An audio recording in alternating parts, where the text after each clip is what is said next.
It's a little theater in Brooklyn I just left. This is my third time coming here.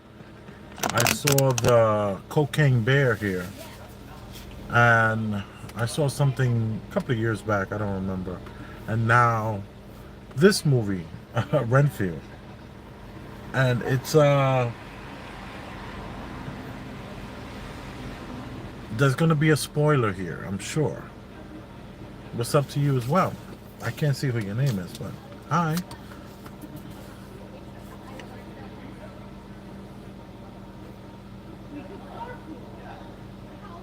I like how you pressed star and said he's the type that you would regulate. Yeah, and I said that respectfully. You know, if anyone sees this, they don't know the live chat someone is referring to show that I was on. I was on my way here to the movies to catch the 10 o'clock while I was on the phone with the Star Report and Troy Terrain, my mentor. And he was saying how that if he was the type of person to go to jail, he would be very grimy and setting people up and doing all kind of stuff. And I was like, well, if I was there, we would put a halt to that, respectfully. You know, I can't stand those bully type people and those grimy people that just make your living impossible. Like, you can't, you know, I came from the place where I would leave my locker open, and you know, I'm not the one to take anything from out of that locker. And I was that kid. I was that guy. Very, very serious person in that environment. But I digress from that environment. And let's talk about Renfield. Boom. I paid 15 bucks. I did get the Uber. I mean the Goobers, which I always get the Goobers. And I did get the small Coke. So I got the small Coke and I got the Goobers, which I think came out to $5 or $7 or $8. Was it $8 or $5? I can't remember. So it was about a $22 visit to this little theater here in Brooklyn. It was pretty good. The sound was great, and the picture quality was really, really, really, really good.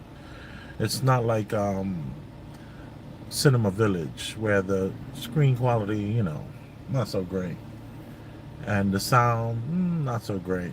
This place here, sound is top notch. The seats are very, very comfortable. Even for a big guy like me, I'm able to sit in the seats with the two handles down. I don't have to have one of the handles up to give me the room necessary. So that's kind of cool.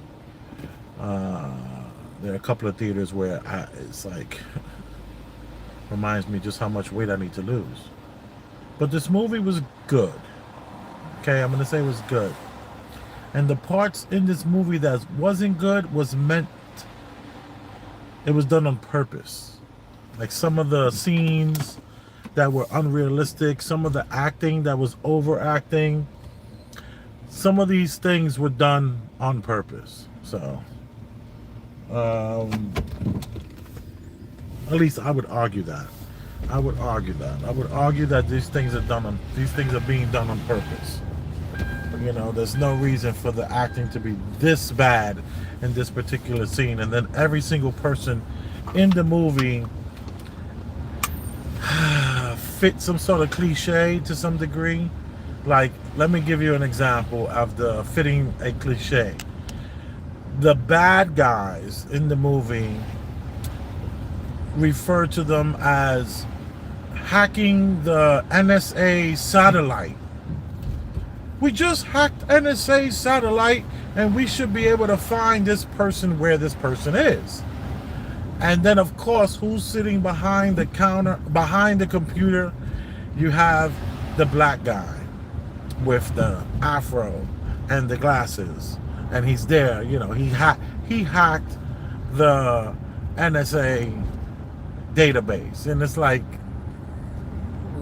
what? It was so ridiculous, but it's done on purpose. And then the star of the movie is this Asian chick who's like 5'4", or my bad, 4'4". She's like this little itty bitty thing. She has no neck. I can't talk. My neck comes, my neck is on trial as well. Oh, so they're setting up for an event tomorrow. I was wondering, I saw one of these earlier today, but these are the trailers where you buy those sausages, and these are the trailers that have. This one might have like where you can shoot the water guns, like for kids and stuff. And then right across the street, you can see they have the what is this? This is where you buy the Italian sausage and all that kind of stuff, and the pretzels and the sausage. Yeah, this says sausage and pepper and steak and onions and stuff. So there's gonna be a festival here tomorrow. Yeah, I saw one of these trailers like early in the day. I was down this avenue. I was like, what's that trailer for? But now this is like the sixth one I've seen in 3 blocks. So this place will be packed, hopping. And I see all the signs: no parking Sundays, avoid tow. I should bring my trailer over here with that cannabis. But anyway, I digress from that. We're talking about the movie. And this movie, it was bad on purpose, so that's what made it kind of good. Because it was like, it was the equivalent of like a B horror movie. That's what it was the equivalent of. A B horror movie, but with a bigger budget, and it was like, it had a bigger budget, but not that big of a budget. It was kind of still like low budget, and it was corny. It was like, but it was so good. I ain't gonna lie, it was corny in such a good way. Was it corny? Yes, it was corny. It was super corny, and you're like rolling your eyes half the time. Like when the guy rips someone's arm totally off and then starts beating the person with the arm. And then, Nicolas Cage did phenomenal. Am I a Nicolas Cage guy? Yes. Am I biased? Yes. Do I want him to overact? Hell yes. Did I enjoy the movie? Yes. Would I recommend someone go see the movie? Yes. Could it have been better?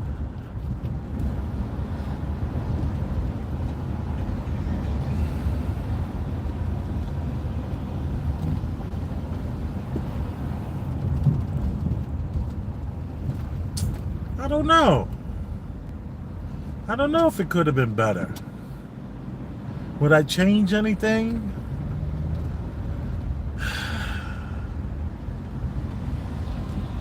The little Asian woman, maybe I would try to change her. Who would I change her for? I mean, we have a little tiny no neck Asian woman. She has like turkey neck. She has turkey neck with no neck. She can't turn her neck. She has to turn her whole body every time she turns. And she has the worst teeth, the worst smile. She is as attractive as a piece of contact paper, construction paper. She's so super plain and forgettable, and you just wouldn't have this as a leading person, but they did. And I can say it worked. Was I hating? Only hating to motivate. But yeah, I was hating a little bit. But it worked. It really worked. She was nothing that I would imagine being in such a, in this role. She's short, she's dumpy, she has that neck that doesn't have any, and she can barely turn her neck, and she has these big teeth, and she's not very, very attractive. But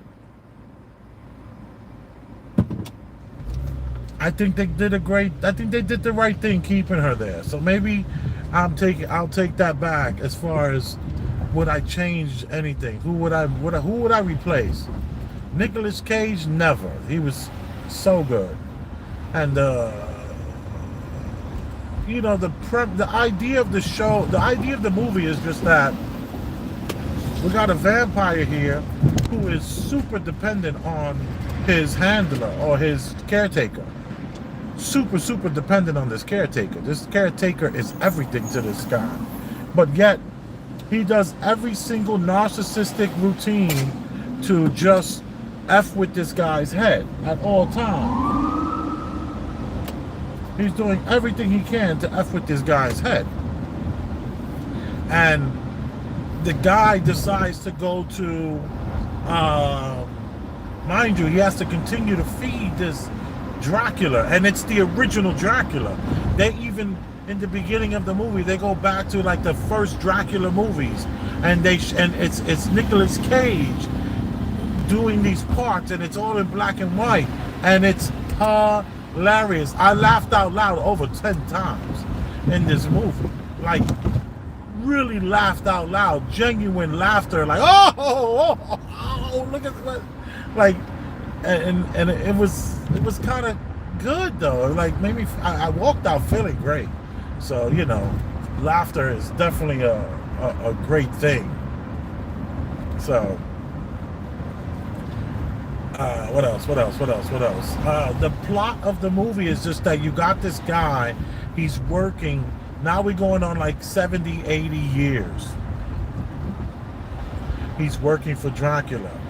And Dracula likes to have a certain kind of blood feeding. And that feeding is innocence. The feeding is, naivety. He said, I want unsuspecting tourists. I want you to bring me those people. I want you to bring me a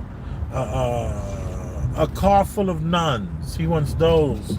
And he also wants a bus full of cheerleaders. So a bus full of cheerleaders, a car full of nuns, and unsuspecting tourists are his palates. That really will quench his palate the most. So this guy who's like being bombarded with non-stop gaslighting. The Dracula is gaslighting this kid, or not even a kid, this man. The caretaker of Dracula is being gaslit for 70 years. He's in this horrible relationship with this person who's constantly asking for more food and constantly needing to be fed. And then you have to not only feed this Dracula, he has to make sure that he's housed properly where the sun is not going to get him. And then he also has to be available for the every so often the fighting that's going to happen when people are coming to kill Dracula. So Dracula always has to be aware of people trying to get at him, and then the caretaker has to then clean up all the mess. And Dracula uses massive gaslighting to keep this character, so to speak, this caretaker of his, who's Renfield. That's the star of that's the whole premise of the movie. It's not Dracula, it's Renfield. And Renfield takes solace in going to these AA style meetings where it's not AA, it's actually for people that are in toxic relationships, and the toxicity that they keep nourishing, so to speak, with their souls, so to speak, by not allowing them to be free of these people. And what Renfield would do is he would then take that opportunity to go and find the people oppressing the people that he's developing these relationships with, or at least hearing their stories about how horrible their spouses are, parents are, whatever. He'll go grab them and feed them to Dracula, and Dracula is trying to heal from like an attack that happened to him where he was he was burnt, and it was a bunch of men that came to take him down, and it takes a while for him to rejuvenate, and Dracula is like really disgusted with the pickings that he's bringing him. He's bringing him these people that are doing, I was saying, drug infected blood to some degree, or just didn't have that pop. It didn't give Dracula what he needed. Dracula needed the nuns. He needed the cheerleaders from in the bus. He needed the unsuspecting tourists. These are the things that were gonna make him the most healthiest and strongest, where he can like live up to his become whole, so to speak, where he and the work they did on the, like, his ear was hanging, his skin was hanging, and he's trying to rejuvenate him. It's taking a longer process because Renfield is being tormented by the idea of having to constantly take care of someone who really doesn't love or care about him. And he's going through what one might consider some sort of midlife crisis. And then we have the police force that's so corrupt. It's absurdly corrupt. And they're like riding along with gangsters, and everyone in the prison everyone in the streets, all the cops are just on the take. It was absolutely absurd. It was like, I don't think cops would want to go see this movie because it was just like a little too much. Excuse me. It was a little too much. I don't think it'll be a fan for the law enforcement won't be running to see Renfield. And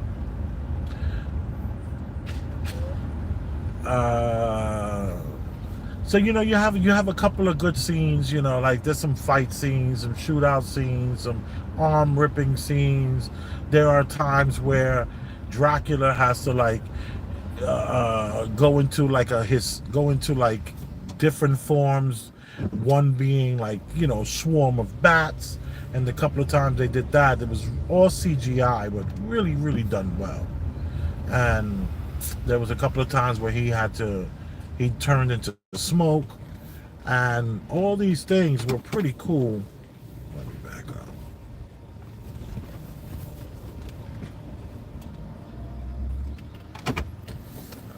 So he had to turn into smoke and to get away from certain situations. So that was good. But every time Nicolas Cage spoke in this movie, it was really good. It was really, really good. And the relationship with this woman, this Asian character with her sister, she's an FBI agent, she's a cop. And the father, he died somehow from the local gangsters. I mean, it was written by, like, you could write this on a lunch break, this story. But despite that, and with that being said, the whole aspects of this guy going to group sessions to talk about how he's a codependent, and with his codependency, that aspect, it reminded me of like The Sopranos, when Tony Soprano became, like, the premise of the show was about him and therapy. This premise of this movie is about this young man and his group therapy for his codependency. So the movie is taking on an edge that I didn't expect, and that was that codependency edge that they kept throughout the whole entire movie from start to finish, which was refreshing. It didn't take a big twist in any kind of way. It tried to make a twist when Dracula started to align with that local gangster who runs everything, and her son who can't get anything right or do anything right. It did take a little bit of a twist, but it didn't go too far from this whole codependency theme or plot that the movie had, which I've never seen before. So that was kind of cool. And you know, you have to just take out. You have to take out real. If it was entertaining, and just don't look for it to be like any legitimate vampire story for the 21st century that could fit into our existing situation. They purposefully, to me, didn't want you to feel like that like Dracula's around right now. You felt like this was a movie, and that this movie was about what you remember Dracula to be and his continued story, you know, Count Dracula. Whereas um most vampire movies want you to kind of think like, you know, this can really happen. I might be, you know, like let's just take the Blade movies for instance. You know, you had a feeling like this could be real. We could have a daywalker here that's hunting vampires, and they're like all around us, and they're part of our culture to some degree. This didn't speak to that. This spoke to one man and his servant, and their decisions that led them to become these reclusive people that are hiding, and they're broke because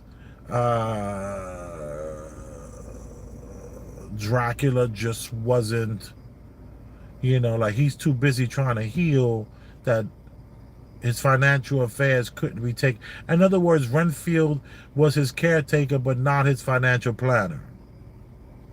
And had Dracula had had a better financial planning going on, then he could have avoided like living in such squalor and having this guy run around getting him bodies and having midlife crisis. So you have to remember that the movie is not good enough to hold up as reality or in any way, shape, or form. Wow, man, like, you know, I might be afraid to walk in a bar like that looks like this because the bartender could be, you know, like from dusk to dawn. You know, the bartender could be some sort of like, you know, vampire, and they're killing truckers. No, you're not gonna feel like that at all.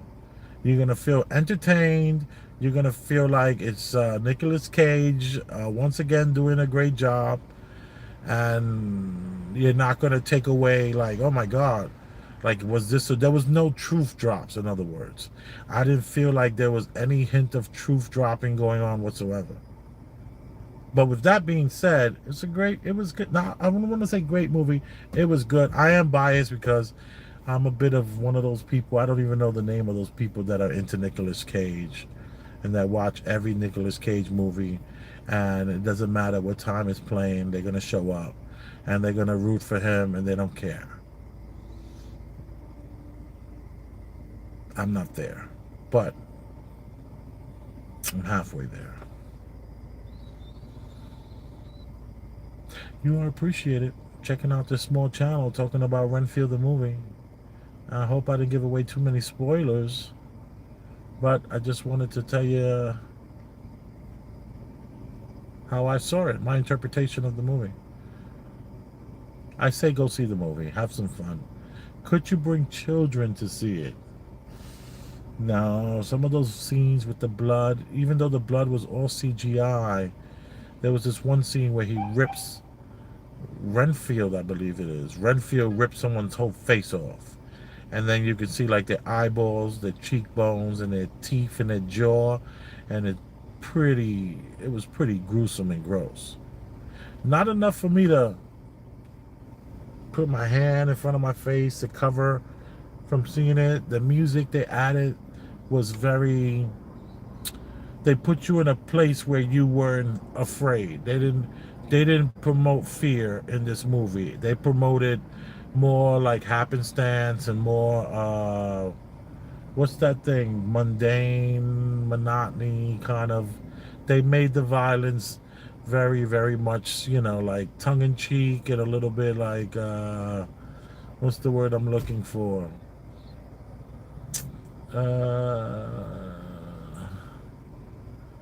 Someone said facts. Who is the?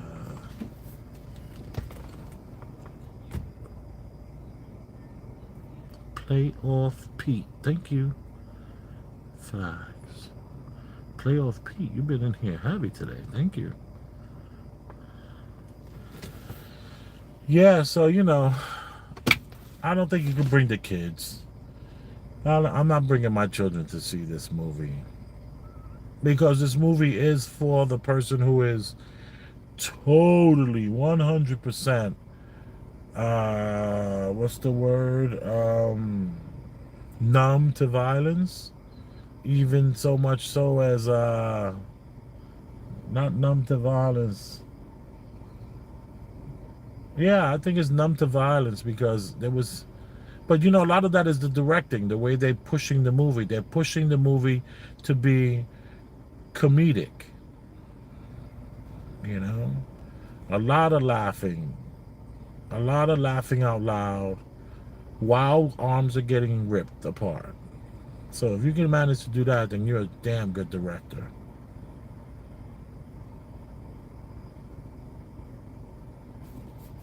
You are appreciated. Big Elvis the Chef. And thank you to the person in the chat. And if you got any value out of this, don't forget, I paid $15 to come to this movie. And $5 to $8 at the concession stand. If you wanted to express yourself, you can always go to the Cash App, which is $ Elvis Rosenberg. Or you can hit the Venmo, and that Venmo is at Elvis Rosenberg, and say hi.